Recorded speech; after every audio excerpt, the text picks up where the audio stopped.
ਯਾਰ ਆਖਿਆ ਨਾ ਅੱਜ ਮਿਲ ਜਾਂਦੇ ਨੇ ਪੈਸੇ, ਬਹਿ ਜਾਓ। ਉਦੋਂ ਵੀ ਤੁਸੀਂ ਇਹ ਗੱਲ ਕੀਤੀ ਅੱਜ ਪੈਸੇ, ਸ਼ਾਮ ਤੱਕ ਬੈਠਾ ਰਿਹਾ, ਪੈਸੇ ਨਹੀਂ ਮਿਲੇ ਮੇਰੇ। ਉਹ ਚੱਲ ਬਹਿ ਤੇ ਜਾ, ਮੈਂ ਕਰਨਾ ਫੋਨ ਆ, ਲੈ ਆਂਦਾ ਮੁੰਡਾ, ਪੈਸਿਆਂ ਦੀ ਕਿਹੜੀ ਗੱਲ। ਬਹਿ ਜਾਓ ਤੁਸੀਂ। ਮੈਂ ਬਹਿਣਾ ਨਹੀਂਗਾ, ਬਸ ਮੈਂ ਇੰਜ ਖਲੋਤੇ ਰਹਿਣਾ, ਮੈਨੂੰ ਪੈਸੇ ਚਾਹੀਦੇ ਮੇਰੇ। ਹੁਣੇ ਲੈਣੇ? ਹੁਣੇ ਲੈਣੇ ਆ। ਬਹਿ ਇੱਥੇ ਤੈਨੂੰ ਮਿਲ ਜਾਂਦੇ, ਬਹਿ ਇੱਥੇ ਬਹਿ। ਆਖਿਆ ਨਾ ਬਹਿ, ਤੇਰੀ ਮਿਹਰਬਾਨੀ ਯਾਰ, ਗੁੱਸੇ 'ਚ ਨਹੀਂ ਆਈਦਾ। ਲੈ ਪਾਣੀ ਪੀ। ਪਾਣੀ ਨਹੀਂ ਮੈਂ ਪੀਣਾ। ਹਾਂ ਨਹੀਂ ਮੈਂ ਨਹੀਂ ਪੀਣਾ। ਵੇਖੋ ਨਾ, ਇਸ ਤਰ੍ਹਾਂ ਨਾਰਾਜ਼ਗੀ ਕੋਈ ਚੰਗੀ ਤੇ ਨਹੀਂ ਨਾ ਹੁੰਦੀ। ਪੀ ਪਾਣੀ। ਪਾਣੀ ਮੈਂ ਬਾਅਦ ਚੋਂ ਪੀਣਾ, ਪਹਿਲਾਂ ਮੇਰੇ ਪੈਸੇ ਚਾਹੀਦੇ ਮੇਰੇ। ਚਲੋ ਫਰਜ਼ ਕਰੋ ਤੁਹਾਨੂੰ ਮਿਲ ਗਿਆ ਪਾਣੀ। ਮੈਨੂੰ ਮਿਲੇ ਹੀ ਨਹੀਂ, ਮੇਰੀ ਪਾਕਟ 'ਚ ਹੀ ਨਹੀਂ ਗਏ। ਅੱਛਾ ਚਲੋ ਫਰਜ਼ ਕਰੋ ਨਾ, ਮੈਂ ਤੁਹਾਨੂੰ ਵੈਸੇ ਕਹਿਣਾ ਹੈ ਕਿ ਫਰਜ਼ ਕਰੋ ਤੁਹਾਨੂੰ ਮਿਲ ਗਏ, ਤੁਸੀਂ ਪਾਣੀ ਪੀ ਲਓ। ਫਰਜ਼ ਕਰੋ। ਪਾਣੀ ਪੀ ਲਿਆ, ਪੈਸੇ ਦਿਓ। ਕਿਹੜੇ ਪੈਸੇ? ਜਿਹੜੇ ਮੈਂ ਲੈਣਾ 10 ਲੱਖ ਰੁਪਏ ਤੁਹਾਡੇ ਕੋਲ। ਇਹ ਪਾਣੀ ਪੀਣ ਤੋਂ ਪਹਿਲਾਂ ਕੀ ਲਿਆ ਤੂੰ? ਫਰਜ਼ ਕਰੋ, ਪੈਸੇ ਲੈ ਲੈ।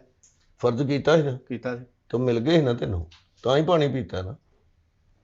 ਇੰਜ ਨਹੀਂ, ਪੈਸੇ ਨਗਦੀ ਲੈਣੇ, ਨਗਦੀ ਨਗਦੀ ਪੈਸੇ ਲੈਣੇ ਮੈਂ।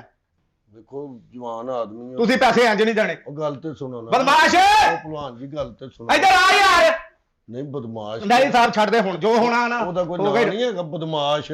ਬਦਮਾਸ਼ ਅਮਲੀ ਹੋ ਇੱਧਰ ਆ ਯਾਰ। ਕਿਹੜਾ ਆਇਆ ਯਾਰ।